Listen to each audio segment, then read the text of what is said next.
अस्सलामुअलैकुम बिस्मिल्लाहिर्रहमानिर्रहीम। इमाम साहब का मर्तबा। एक खूबसूरत वाक़या। आज मैं एक कसाब की दुकान पर बैठा था। तभी उस कसाब की दुकान पर एक नौजवान सफ़ेद लिबास में, चेहरे पर दाढ़ी, सर पर टोपी, आंखों पर चश्मा लगाए दुकान में दाखिल हुआ। दुकान पर काफ़ी भीड़ लगी हुई थी। लोगों की आवाज़ से दुकान गूंज रही थी। भाई 1 किलो गोश्त देना, भाई 2 किलो गोश्त देना, भाई आधा किलो गोश्त देना। ऐसी आवाज़ों शोर पैदा कर रही थी उस दुकान में। इन्हीं आवाज़ों के बीच जैसे ही वो नौजवान दाखिल हुआ दुकान में, कसाई ने सारे ग्राहकों को छोड़कर उस नौजवान से पूछा, क्या चाहिए भाई आपको? नौजवान ने कहा, आधा किलो गोश्त चाहिए। कसाई ने फौरन बेहतरीन गोश्त का टुकड़ा काटा और अच्छी तरह से बोटी बनाकर दे दिया। नौजवान ने कसाब को पैसे देने के लिए हाथ बढ़ाया तो कसाई ने लेने से इनकार कर दिया। नौजवान ने कहा, जावेद भाई, आप हमेशा ऐसा ही करते हो। कसाई इस बात पर थोड़ा मुस्कुराया और नौजवान भी मुस्कुराते हुए दुकान से बाहर चला गया। दुकान पर और जो ग्राहक थे वो तरह तरह की बातें करने लगे कि हम कब से खड़े हैं और कसाई को देखो, लगता है इसको चर्बी चढ़ी है। ग्राहक की कोई इज्जत ही नहीं। तभी मेरे दिमाग में सवाल के घोड़े दौड़ने लगे। मैं दुकान खाली होने का इंतज़ार करने लगा। सारे ग्राहकों को निपटा कर जैसे ही कसाई खाली हुआ, मैंने कहा, 1 किलो गोश्त मेरे लिए बनाना।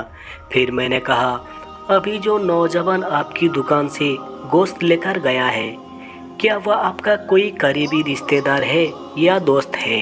सारे ग्राहक छोड़कर आपने सबसे पहले उसको गोश्त दिया। कसाई मुस्कुराया और बोला, जी नहीं। मैं बहुत अचंभे में पड़ गया। फिर मैंने बोला, तो फिर कौन था? वह नौजवान कसाई बोला कि वो मेरी मस्जिद के इमाम साहब थे। जो शख्स मेरी आखिरत बनाने की फ़िक्र में रहता है और मेरी नमाज़ों की जिम्मेदारी ले रखी है, मेरे बच्चों को कुरान और हदीस का दर्स देता है। क्या मैं दुनिया में उसके साथ अच्छा सलूक ना करूं?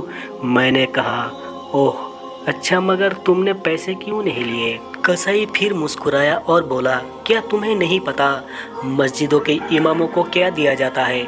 कितनी तनख्वाह है उनकी? इतने का तो साहब आप लोग महीने भर में सिगरेट पी जाते हो। मैं सोचने लगा, वाकई बात में तो दम है। कसाई फिर बोला, साहब यह हमारी कौम का ख़जाना है, इनको बचाना हमारी जिम्मेदारी है। बाज़ार के तमाम दुकान वालों ने मिलकर एक फ़ैसला किया है कि मौलाना साहब से कोई पैसा नहीं लेगा। सिर्फ मैं ही नहीं, यह बाल दाढ़ी की दुकान वाला, नई राशन की दुकान वाला, वह टेलर मास्टर या डॉक्टर साहब, वह मेडिकल वाला, दूध वाला, सब्जी वाला, कोई उनसे पैसे नहीं लेता। भाई इतना तो हम कर ही सकते हैं। और फिर मुस्कुराकर कहने लगा, साहब आधा किलो गोश्त के बदले जन्नत मुनाफे का सौदा है। या लो जी आपके गोश्त की थैली। उसने कहा और मैंने पैसा कसाई की तरफ बढ़ाया और कहा, पर भाई मैं तो नौकरी करता हूँ, काश मैं भी इस तरह का कोई बिजनेस करता। कसाई ने कहा, बहुत आसान है।